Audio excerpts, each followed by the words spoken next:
Welcome everyone.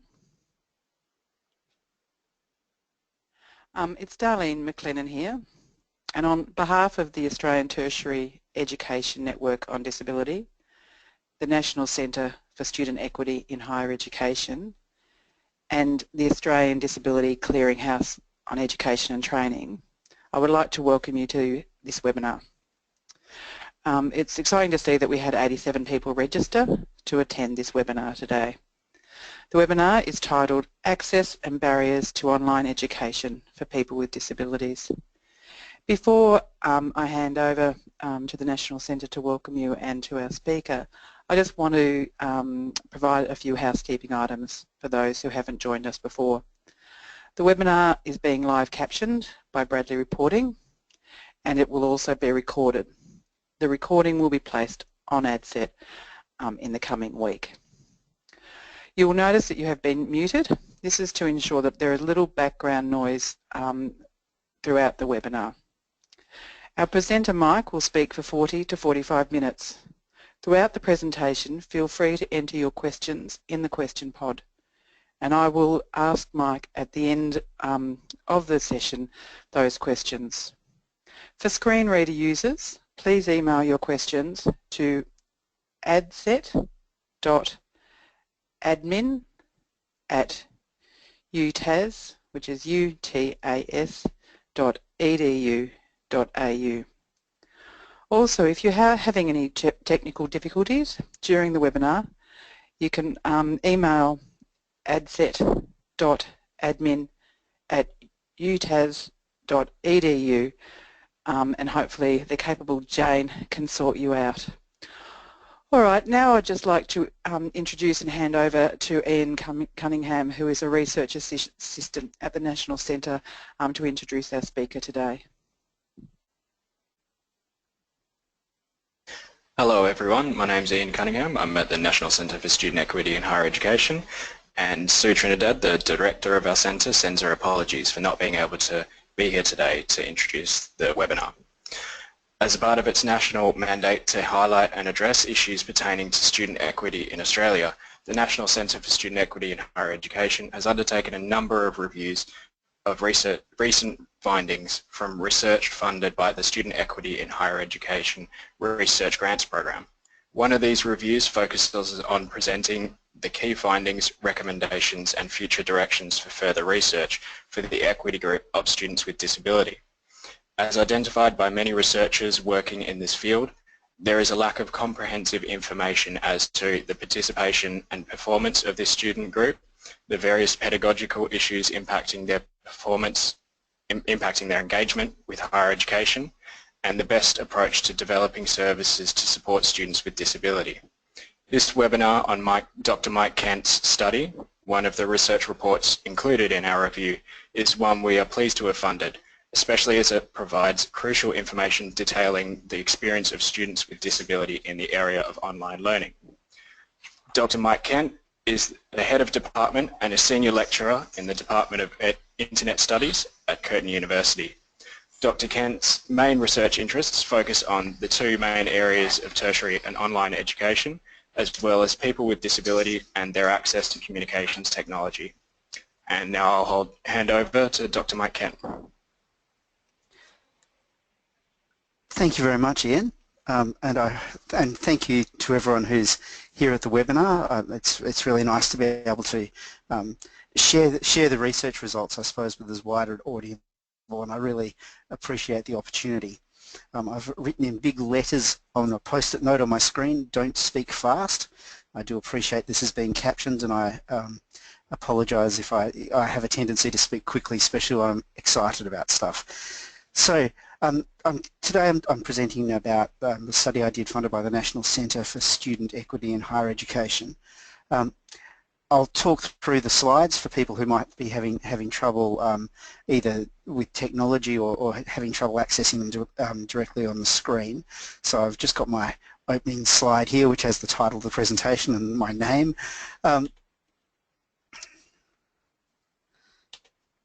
Okay, so what I'm going to talk about today is here you can see the first slide where I'm giving you sort of a rundown of the bit of a background that I'm going to talk about. I'm then going to talk more specifically about the study that I conducted, and then obviously talk about the results. Then move on in the results section. In the actual report, I've really tried to, from the interviews, provide the students with their own voice. So there's quite a diverse range of voices, and for today's seminar I've tried to sort of distill that down to a couple of key points. And I've provided a link at the end of this PowerPoint to the full study, and I recommend, if you find any particular bits interesting, that you go and look there. It's quite a detailed report, so I'm really providing a bit of a summary today. I'm then going to be looking at the recommendations in a little bit more detail, and also some of the future directions that we're looking at taking this research in, and then finally I'm looking forward to answering your questions. So, starting with a bit of a background, I'm going to talk a little bit about e-learning and higher education. There I go, speaking too quickly. People with disabilities and e-learning, the evolving legal framework for accessible e-learning, and then go on to talk about the current research project. So e-learning, when I'm talking about it here, I'm talking about learning conducted through the internet using either a dedicated learning management system like Moodle or Blackboard, and also associated communications technologies, so social media, obviously emails and things like that. And although I'm really focusing on e-learning, I'm also very aware that increasingly we're finding that e-learning is, seeping into the classroom through blended learning, either deliberately by us using sort of the flipped classroom teaching techniques and the like, and also just students using Twitter back channels during our lectures and that sort of thing. E-learning in the past has certainly encountered some resistance, both from staff and students. So I think there's that sort of, there's still a residual belief that there's something magic that happens when people are in the same room learning and teaching. I don't particularly subscribe to that, having done a lot of e-learning, but that's certainly an element of it. However, more recently we've seen certainly a greater acceptance of e-learning, and with that a growth in e-learning. The latest reports, I think, show 1 in 3 students in the US taking at least one online class. I think it's also been further embraced, I suppose, through the development of massive open online courses. I'm editing a book about that at the moment, so it's something that's in the forefront of my mind, although this certainly brought about, especially in the last few years, that sort of element of techno-panic, that because of MOOCs, universities are all going to be disintermediated and cease existing as institutions. I think that's probably something that we're past now, thankfully. So looking at people with disabilities and e-learning, just briefly, because it's sort of one of my main areas of research, looking at disability, often different impairment types. So in the social model of disability, which I'm sure many of you are aware of, the idea that people may have an impairment, but it's the way we construct society that in fact makes people disabled. And you see that sort of changed a little bit on the internet, where some impairments that might have more of an impact on people's sort of day-to-day lives in the analog world have less of an impact online, whereas others continue to have an impact, or some perhaps have a greater impact. E-learning generally is seen as fairly attractive for people with disabilities for 3 key reasons. Firstly is disclosure, so the ability to determine at what point you want to disclose that you have a particular impairment or you're a person with a disability. And online we have a lot more, well, many people have a lot more control over that in an online environment than they do perhaps when they're meeting someone face to face. I'm a person with dyslexia, and for me online it becomes patently obvious that that's an impairment that I have. But for lots of other people, I think they really value the ability to make that decision in a way that they might not always have. There's the accessibility of lots of online platforms as well. So when we have information that's digitized, and for those of you who are using screen readers, I'm sure you'll appreciate this, that the information that is held as text on a screen, once it's digitized and on a screen, it can also be turned into sound. Words can be read to us, they can be fed to us through a braille tablet. So there's a lot more options for accessing the same information. And flexibility. For people who might struggle to access a traditional university or school campus, or to be at a particular place in a particular time, or to be forced to sit in a lecture theatre for an hour or something like that, the internet and e-learning gives us the opportunity to choose our own times when we access things, and to access them in the way that's appropriate to us. Of course, there are some it's not that this is without problems. Often information, although sort of on the technical or intellectual level, it should be accessible in lots of formats, we often find that it's locked into an inaccessible format. Sometimes students it's been shown in studies that students really value their control of their disclosure, and that is often done to the point where people won't ask for accessible information because it would involve disclosing that they have a particular impairment. So that can be a real problem. Oh, sorry, I should be telling you when I'm changing slides, and I do apologise. I'm just changing the slides. I'm onto the slide titled Involving Legal Frameworks for Accessible E-Learning. Just going back to that element of disclosure, it's important to remember that we don't meet, when we teach fully online, we often don't meet students until they graduate. So it's the assumption that we should make e-learning accessible for as many people as possible is very important. So now I've moved on to the evolving legal framework for accessible e-learning. This is not, the legal framework has not always been great, and if you, Paul Jager has written a lot about this. I've tried to avoid having lots of references in this presentation because I'm really focusing on the content, but this is one that I sort of wanted to include, the idea that the framework under which disability access works is often quite different to other civil rights frameworks, so it tends to be more passive, so that an individual has to take legal steps to demand accessibility rather than it just simply being illegal to make things inaccessible. However, it is evolving in a positive way, and I think one of the interesting things that we've seen over the last couple of years is how, or in fact the last 2 years I suppose, is how the internet increasingly is creating a highest common denominator effect. So the idea that, as I've said on this slide, the example of Netflix. If you get Netflix in Australia, you'll be able to get captions for, I think, all the content, and increasingly you can get audio description for the content. And this is in response to American legislation that it has to be accessible, or contested American legislation that it has to be accessible. But now we're seeing, once it's accessible sort of in America, then it becomes accessible here. We see it in e-learning, particularly in the MOOC platforms. Most of the largest MOOC providers are based in California, so MOOCs all have captioned lectures and things like this mandated to meet those particular legislative requirements, even though they might not be well-established requirements here in Australia. So we can see that in MOOCs, but even before that, Blackboard, which is probably the most popular learning management system, back in 2010 received the Non-Visual Accessibility Gold certification, and that was after lobbying by the Foundation for the Blind to try and make it more accessible. So there's certainly elements of both, I suppose, blunt, straightforward legislation, but also people agitating for social change, which is both forces bringing this on.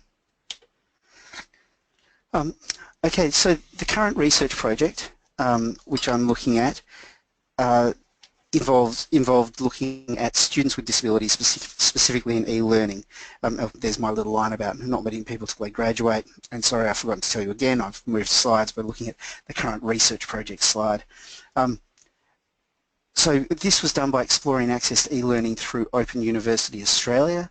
Open University Australia, or OUA, brings together 15 different higher education providers, and they all are providing their own online learning and teaching content under the umbrella of OUA. Why I was particularly attracted to this institution as an area to study is there's a wide variety of subjects and different approaches to learning and teaching and e-learning, which come through the different universities and institutes of higher education teaching their own content. So we get a lot of variety to explore. I'm moving on to the slide titled Survey. The study started with a survey conducted in October 2004. I invited all the students who had registered for disability support with OUA to participate, and that was about 1,400. And of those, 356 students participated. The survey looked specifically at, well, first demographics, which seems a bit boring, but actually was quite one of our exciting findings, which I'll come to in a second. It looked at students' attitudes to disclosure and disclosing their impairment, and also related to that, the effectiveness of any accommodation that was offered to them in relation to that. And it also looked at the accessibility of learning and teaching technology, and particularly the different online platforms that are used for learning and teaching. Changing now to the slide which is titled Interviews. These were conducted in 2015. Lots of the survey respondents were indicated in the last question of the survey that they were willing to be interviewed in further research, and we ended up conducting a total of 143 interviews through both Skype and phone interviews, and also an exchange of emails. Interestingly, the exchange of emails was the way the vast majority of students preferred to engage in this. So although I've called it interviews, and for a lot of students it seemed to be almost an open-ended survey, but we were able to gather a lot of data, which was fantastic. The interviews tried to gather a more nuanced information from the survey's questions, and also added an additional focus to look at the accessibility of different approaches to learning and teaching across OUA. I apologise, there's my dyslexia. The slide says it's learning and teaching. I can assure you I meant learning.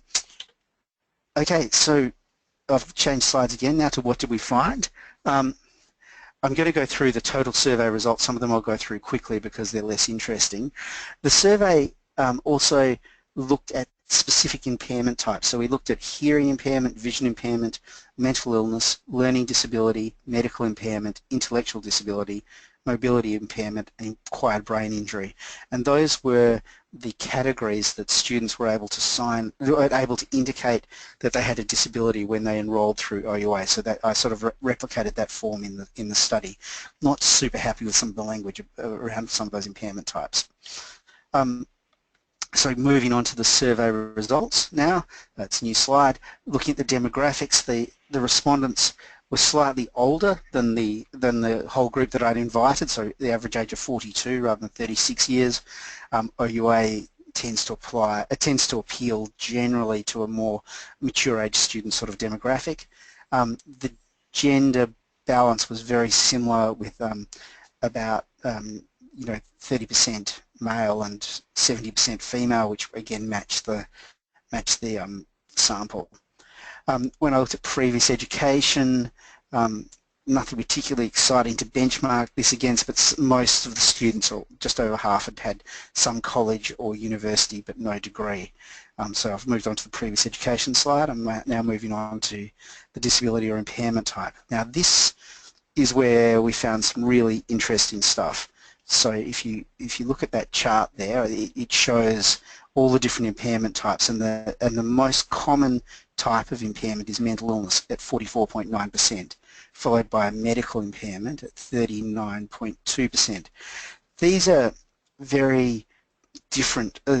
As someone who focuses on making their online learning accessible, we normally look at things like the Web Content Accessibility Guidelines 2.0 from 2009 from the World Wide Web Consortium. So and things like this, which really focus very much on accessibility to online content for people with perceptual impairments, particularly vision and hearing, and to a lesser extent dexterity-related impairments, whereas with mental illness and medical impairments, what we see is conditions which often have very fluctuating impacts on people's lives, so from being quite debilitating to less problems, but often fluctuating in a way that's very hard to predict. And these, as it turns out, are the vast majority of students that we're dealing with who have disabilities.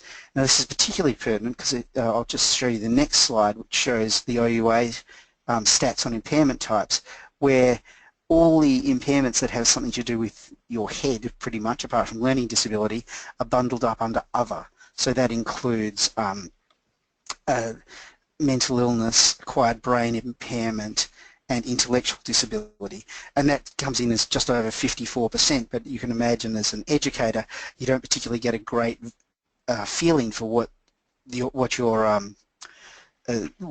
what accessibility requirements your students might have with all those particularly high levels of disability categories, I suppose, sort of hidden away in the other category. I looked at the length of study. I'll go through some of these slides quite quickly because they're not particularly exciting, showing, not surprisingly, that most students are in the first 3 years of their 3-year degree. The field of study, we found a real concentration in the arts and humanities, which also sort of reflects the OUA's course offerings, which are often skew towards arts and humanities. We then asked students about accommodation and disclosure. My audience view just went to 0, so I'm just have a sec for everyone's screens to catch up. In this, we asked students if they were aware of any accommodation offered, so I'm on the slide with awareness of any accommodation offered, and as you can see from that, 28.7% of students were aware, 44% were not aware, and about 27% were unsure. So there's not an enormous awareness amongst students, and these are students who've registered for disability support with OUA, about what accommodation could possibly be offered to help them with their studies. I then asked, had you received any accommodation? I'm on the next slide now. And nearly 70% of students had received no accommodation with their study. 6.6 with all units, 7.5 with most units, and 16.1 with some units of study. Was this accommodation adequate was the next question. I'm on the was it was adequate slide, and here we find that about 10% it was always adequate, 10% it was mostly adequate, 9% it was sometimes adequate. So there was a sort of fluctuating levels of adequacy in this accommodation, and these are the total responses, so 70% still have not received any accommodation. The next question we asked, which was a little bit, you know, I sometimes feel I should hide these universities, but I've decided not to. We asked, have you informed the institution where you're studying that you have a disability? Now, this is quite a complex table, and I apologise for those of you who are using screen readers because it'll be quite difficult to look at, but I've listed all the different institutions involved with Open University Australia and included the number of sort of yes I have informed the institution versus no I haven't. OUA is quite difficult because although the students I've surveyed have all registered for disability support with OUA, to protect people's privacy, they have this situation where you then have to register with each institution that you're studying at separately.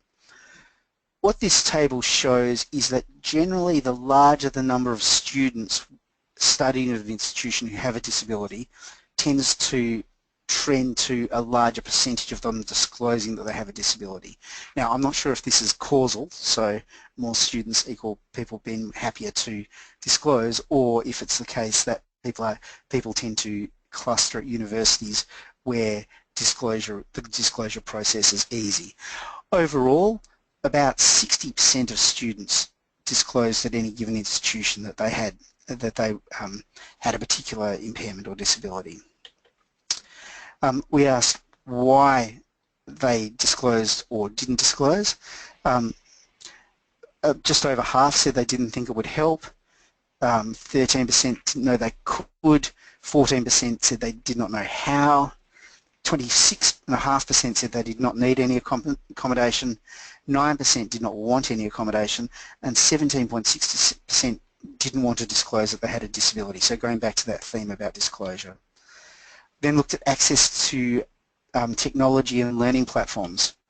I've got some information which I haven't really worked out how to make useful about how people access the internet. The majority use a laptop computer. Then we asked, have you had any problems accessing online learning platforms due to your disability and impairment? And 82.1% of students said no, but 17.9% said yes. So it was an issue for nearly a fifth of students. I then asked specifically about different learning and teaching platforms, and here I used a list of things that I know people have been using as learning and teaching platforms. Once again, I apologise, this is a terrible table if you're using a screen reader, but what I've got is I've listed all the different technological platforms, and then we asked people if they'd used them, if they had used them, if they had no problems, minor problems, major problems, or if it was unusable. And then on the final column I've just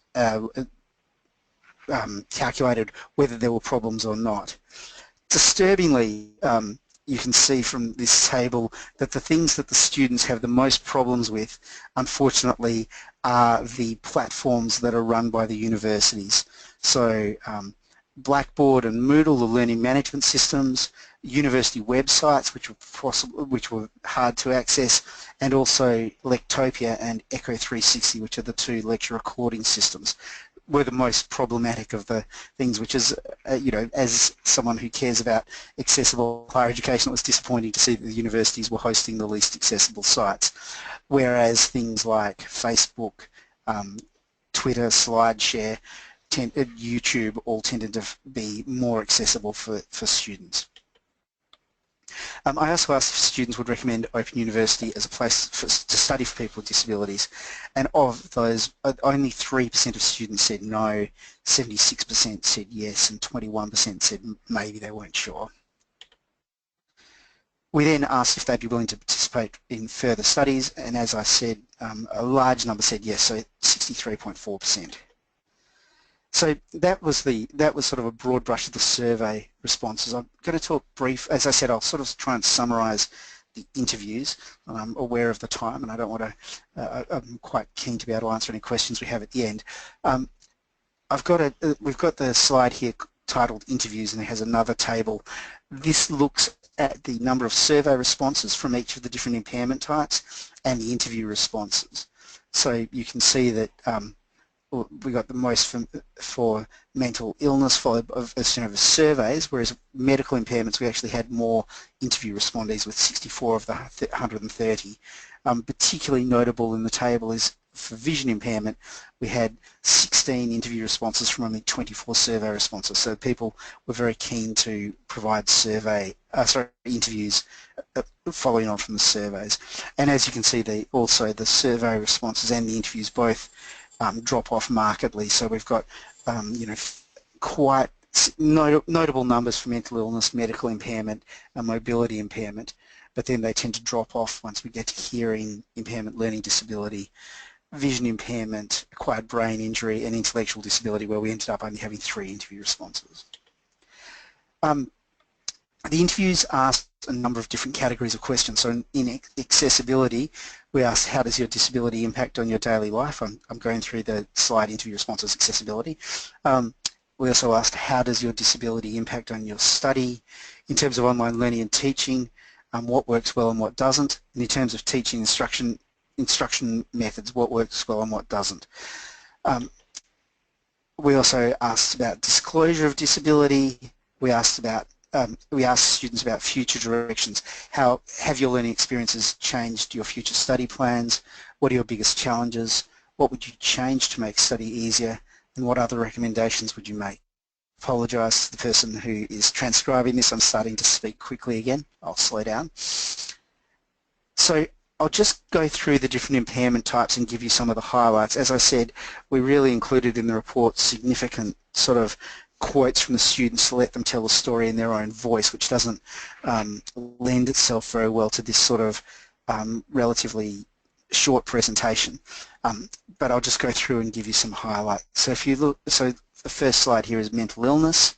My first point is I don't really like the language, the whole idea of mental illness and even mental health invites a very medicalised view of disability, which I think is problematic, particularly in the case of mental illness and mental health, for want of a better word. I find that I prefer to use the language of things like madness studies or neurodiversity, but I also find that when I start talking in that sort of language, I often alienate my audience. So although it makes me uncomfortable, I'll work with the language that OUA is using. This was the largest group of students, and this was really new. So in 2008, only 15% of students with a disability in the United States, for example, reported having a mental illness. It had a lot of overlap with medical impairments, with 23.5% of students saying that students with mental illness saying they also had a medical disability. They had a notably lower rate of disclosure as well with institutions, only 48% of students rather than 60% for the total. And they did not, for the reasons given, whether they did not know how and they did not want to disclose, or at least those two answers had a much higher response.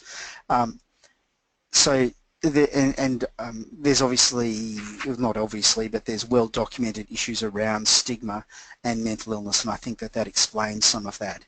This group had less problems with access to technology in general overall. Of the 54 interview respondents where we were able to get a little bit more detail other than just sort of mental illness, we found 27 of them had depression and 23 anxiety, which is very consistent with the sort of most prevalent forms of mental health issues in Australia. 10 had post-traumatic stress disorder. I think this was probably had a bit of an over-representation due to OUA's relationship with the military, and many of the people in the interview sort of indicated that their PTSD had come on as part of service in the military. 7 had bipolar, 5 had impairments related to schizophrenia, and 1 student reported obsessive compulsive disorder. This group also found a much greater impact from learning and teaching design than other groups, although this was a common theme in the interviews, that it wasn't just about access to technology, it was how the teaching and learning was done that was a big issue. And as I've mentioned before, the idea of disclosure and stigma and the problem with multiple disclosure processes in the existing system was something that was highlighted. The next largest group was medical impairment.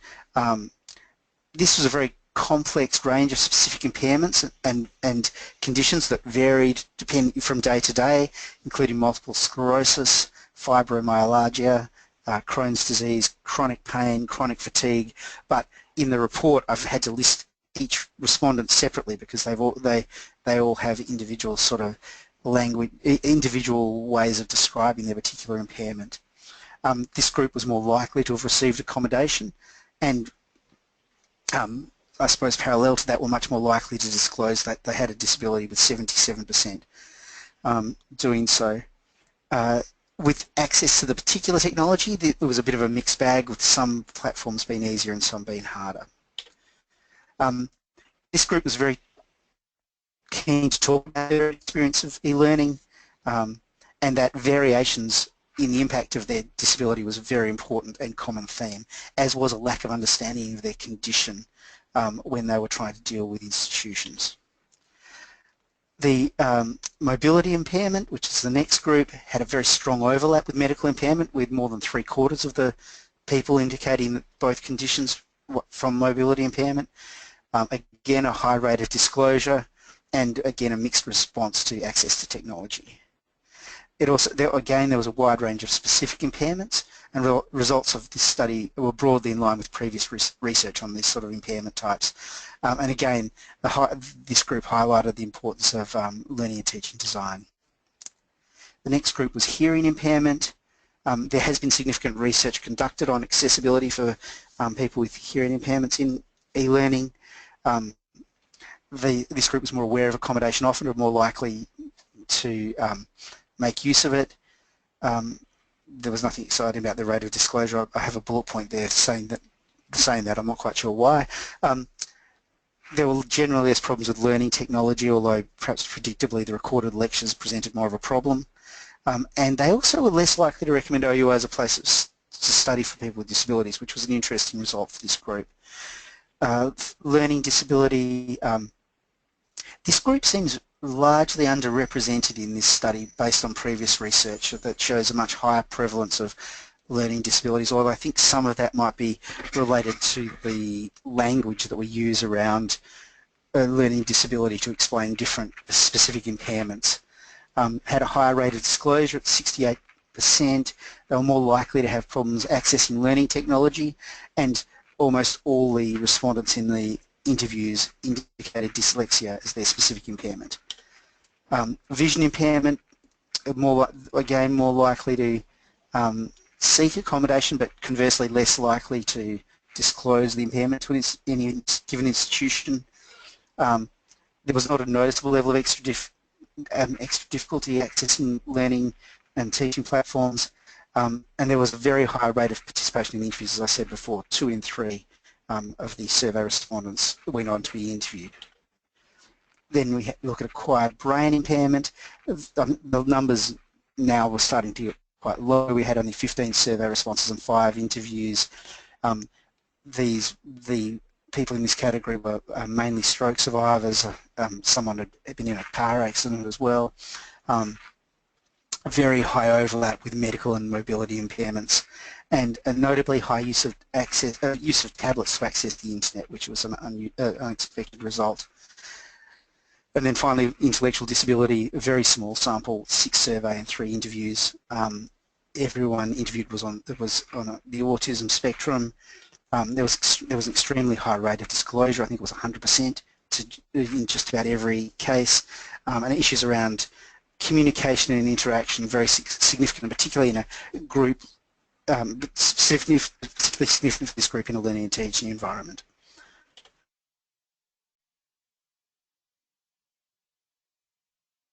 In my eye on the time, 5 areas we looked at, and this in a way is perhaps gives you a better summary of the information than just those brief impairment category sort of summaries I've just the survey. It's quite funny, you should see me. I'm waving my hands around like everyone can see me, and I appreciate that you can't. So the 5 areas we looked at: policy and compliance, staff training, unit design, assessment design and implementation, which is a link to unit design, and then future directions. So from a policy and compliance, information distribution seemed very important. The idea that you know, the stats don't reveal that there's a large group of people with mental illness studying through OUA seemed to be a massive problem. There were issues around disclosure and the difficulty for students to disclose each new institution, and within institutions often you can, even if you disclose to the institution, you then have to separately disclose to all the learning and teaching staff. And there were some students highlighted the fact that it was their choice and they wanted to do it or not do it on their own, whereas others highlighted the fact that it was really difficult to have to front up to each new person and disclose their particular impairment. So trying to streamline or better control that was one of our recommendations.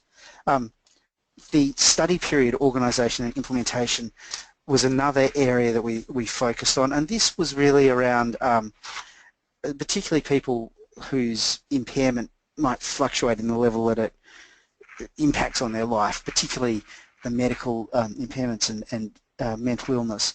Sometimes the OUA runs back-to-back 13-week study periods, and one of our suggestions was that trying to make this more flexible would be really beneficial for some students who might struggle to do a full 13-week period. At the moment, students can withdraw without penalty, but then they have to start the unit all over again, and again have to wait to get 13 weeks in a row when they're able to do it, and they can't resubmit assessment they've already done because it's considered self-plagiarism. So you get caught in this sort of catch-22 of not quite finishing and then having to go back and start again, and we suggested perhaps some ways around that might be a good way forward. One of the things the students often suggested was promoting universities as having a disability-friendly environment. So saying, you know, we're very accommodating of people with disabilities, people with different impairment types, and I think also there's some being able to model, you know, if you're a person who suffers from anxiety, you can study at university successfully, where we as an institution are very accepting of that, and here are some people who have done it successfully, so you can see yourself going on and succeeding the way they did.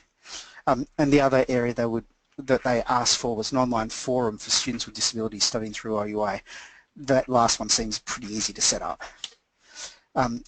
We recommend with staff training that students are trained about policies and procedures of working with students with disabilities. This is particularly important in that it's often a voluntary, certainly at the institution where I work, you can do training for around disability, but it's not compulsory. And when I look at some of the other compulsory training we do, it seems that perhaps those priorities might be revisited. Also, in terms of staff training, the appropriate use of learning technology to make sure that is accessible as possible to the widest group of students. Again, in unit design, the way that learning technology is used comes up again. The role of having multiple access pathways, so allowing students to engage with the unit content and the unit learning and teaching process from different ways, where some would prefer synchronous communication, some asynchronous, some prefer different types of assessment. The thing about e-learning is that you don't just have one classroom full of people, so you can engage in a little bit of, to use the internet jargon, mass customization, so that different people can have access to things they find easiest to access, and that's a real feature we could take advantage of. Then one of the really interesting things actually came up was trigger warnings. A couple of students indicated that they, as a result of their studies, had considered self-harm, and it was quite that was quite, well, for me as the interviewer, quite startling and disturbing. And things like one student indicated, you know, they were a person who suffered from depression, and then they were studying a unit on metaphysics in their philosophy unit. You know, why is there something instead of nothing, and dealing with some really big and quite scary ideas, and they found that this really brought on feelings of depression and self-harm. So perhaps trigger warnings around the content of units is a sensible path to go down in the future. Assessment design and implementation, the number of stories of students who would rock up to have an invigilated exam at a place where there was no wheelchair access, or someone who had to lip read who was placed in a position where they couldn't see the invigilator give instructions for the exam. That was a recurring theme over and over again. I don't think there was any deliberate malice involved in this, but certainly being able to have this prioritised, I think, is a really easy change that can be made and very important. Assessment pacing and the role of, you know, particularly for students with anxiety, having one big essay was often a real problem, or two big essays, and they asked for sort of alternative pathways for assessment. Perhaps like just about all university students you ever talk to, no one liked group work assignments, but particularly for students who had trouble with their interpersonal communications, this was a real problem, and the lack of alternatives offered was quite stark in that particular area. And finally, looking at extension policies for assessment. At my institution, if your partner dies, you technically are required to produce a letter from a priest or a psychologist saying you're upset about it. I don't think that's particularly rigorously enforced, but I think some of these policies need to err on the side of helping the students complete their studies rather than a sort of rigid compliance with a sort of documentation. Some of the future directions we'd like to look at is trying to come up with a better understanding of what universal design in e-learning looks like, given I suppose to accommodate this new and wide range of impairment types that this study has found. What is universal design when you're dealing with someone who has anxiety or depression or fluctuating chronic fatigue syndrome symptoms. And the other area I think would be really important to gather is staff voices, and particularly staff who may be people with disabilities. This year, ETAG 2.0 was released by the World Wide Web Consortium, which is the author tool accessibility guidelines. So flipping around Blackboard and saying, not just as a student how accessible it is, but as a staff member who may be a person with a disability, how accessible is it? And just to briefly, I'm currently engaged in a further research project where we're looking at extending that the survey out to a global audience. So we're partnering with institutions in North America, Africa, and Europe, and hopefully Asia. I'm still working on that region, and South America, where we're going to see how these results from this OUA study match up when we look at the global higher education student population.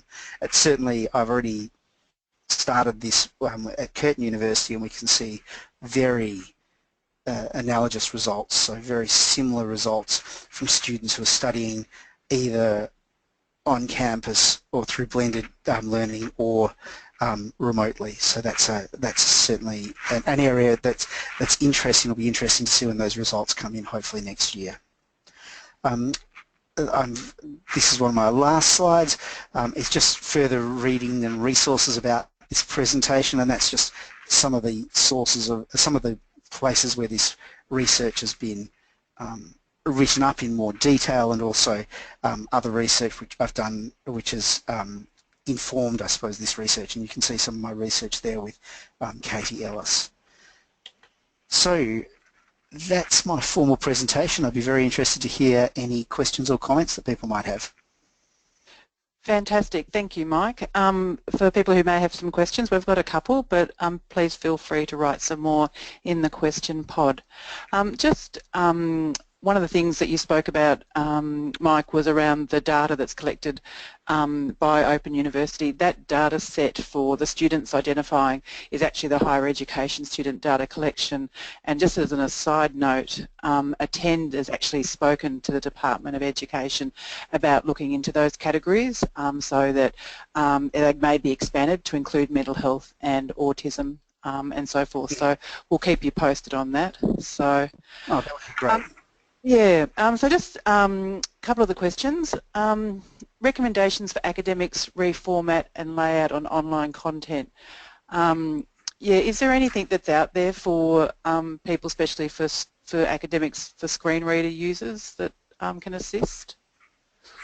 Yes, there is, and it's an interesting problem. So Moodle, which tends to be more accessible, for example, than Blackboard, often renders itself inaccessible by people adding too many links and not putting in the accessibility modules and that sort of thing. But there are some guidelines available for accessible content for screen readers, and often the guidelines are things like don't have PDFs that are effectively a photo of a page, make sure that it's a text-based PDF so that screen readers work and stuff like that. So that's at the really basic level, through to things like how to effectively lay out a particular web screen so that it flows naturally for screen readers and isn't too badly cluttered. There were certainly some problems after the first web content accessibility guidelines came out where people would be crazy about compliance without thinking about the impact. So you would have those, or the Web 2.0 thing where you'd always have a shadow behind an image, and someone would give alternate text saying this is a shadow behind an image, which, while technically was very good of them to comply, if you were using a screen reader, just slowed everything down remarkably. Yeah, very good. So just somebody's asking for any ideas on how you can help faculty colleagues think about the practical provisions for diverse student groups. You got any comments you can? I think at this stage we're really at almost a raising awareness stage. I think that that most of the disability discrimination that occurs in higher education is in no way through malice, it's just through lack of thought and ignorance.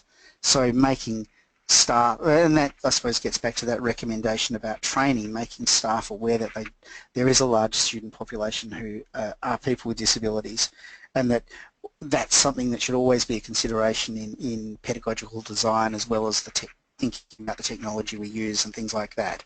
So I've gone around and given quite a few talks and seminars based on this research, because I think the most useful thing I can do is try and raise awareness about these issues. Yep, that's brilliant. Someone said thanks, Mike, which is great, but you mentioned demographics. Can you elaborate on the location of students with disabilities, i.e. or e.g. rural versus city? Did your research cover that at all? No, it didn't. And it would have been very skewed by obviously looking at OUA, which has, by virtue of having no campus, all students are remote. And we certainly, anecdotally, I know of, I've had students who live in villages in Nepal, or through to inner city Sydney. So there is diversity, but this research didn't sort of highlight or gather data on that. Okay, and this question, which is close to my heart at the moment because I'm studying online, were you able to gauge as to whether threads in Blackboard discussion board were effective for people with disability? As somebody without a disability, I don't think they're effective, but anyway, what's your thoughts, Mike? I was going to say that. I think Blackboard was designed initially in about 1997, and its discussion boards probably mirror Usenet, which is very old school pre-web internet discussion forums. Certainly in my other research, I've often championed using things like Facebook groups or the equivalent as things that students have more literacy in how to engage with the discussion there. And Blackboard were very much at the mercy of other students and how they format their responses and that sort of thing. So I'm not a huge fan of Blackboard discussion forums, and I think they are problematic for all students, including those with disabilities. Yes, I've just written to my lecturer the other day but haven't heard back saying can we please start a Facebook group up to ease the pain. In the area of reasonable adjustments, such adjustments are often made in the area of face-to-face. What things should we as practitioners put into place to make reasonable adjustments in e-learning environments, e-learning courses? And there was also another question around, is there a list of common adjustments or accommodations that can be put forward to staff in this area? I think that tends to happen at a very institutional level at this stage, which I think is a little bit unfortunate. I think the most common adjustments or things that need to be considered are course content in terms of online resources, even through e-reserve in libraries and things like this. Often these are locked by the publisher so that they don't work with screen readers, which are used not just by students with vision impairments, but often other sort of cognitive issues. And that was a recurring theme for people who really had problems accessing content. It was the content that is provided as a picture of text rather than as actual text. Yeah, that's great. Just the final question, any alternative suggestions for timed online assessment tasks or engaging in virtual groups? I think engaging in virtual groups, there is a real pedagogical argument for group work and students being asked to work cooperatively with each other, but there are particular impairment types or disabilities which make that really impossible, and I think that we need to be able to provide alternative assessment for people who are unable to engage in that sort of assessment. I think that's a really important step that came out of this research. Similarly for timed assessment, you know, there is an argument that people need to be able to meet deadlines, because if they're going to the workforce they're going to have to meet deadlines, and this is a way of you know, a way of reinforcing that. I think that often comes from us assuming that all students are coming straight from high school, which isn't always the case. And I also think that sometimes that's an excuse so that we can make sure that we hire our sessional staff to do the marking at the right time. There should be really, as long as people can do the task and show that they've done the learning, and get whatever sort of formative nature of a particular bit of assessment through, we shouldn't be timing stuff for people who are unable to do it with a particular time, in a particular time. I think it's it's one of those things that is so bound into the idea of higher education that saying we shouldn't do it almost sounds radical, but actually it just seems pretty straightforward as a way forward to say, have as long as you like, as long as you can get it done. Yep, fantastic. Thank you so much, Mike. I'll just do a quick plug for ADSET. On our website we do actually give a really good overview of adjustments accommodations for different disability types under our inclusive teaching side, under our students with disabilities side, and under our disability practitioner area as well. But it's also given me an idea of maybe we can actually produce some content around online learning and the adjustments that can be made around different disability types as well into the future. So thank you for that idea. So I just want to finally just thank you. I found your presentation really wonderful. It was great to hear, and I actually look forward to reading your research paper now. I hadn't had the chance, but it's motivated me to do that. So on behalf of the sector and on behalf of ADSET, the National Centre and Attend, I really want to thank you, Mike, for your time and for the presentation. Fantastic. Thank you very much for the opportunity. It's been great to be able to share my research, and I hope that it was valuable for people. I've got my last slide here, which is my contact details should anyone wish to contact me with any sort of further questions or comments.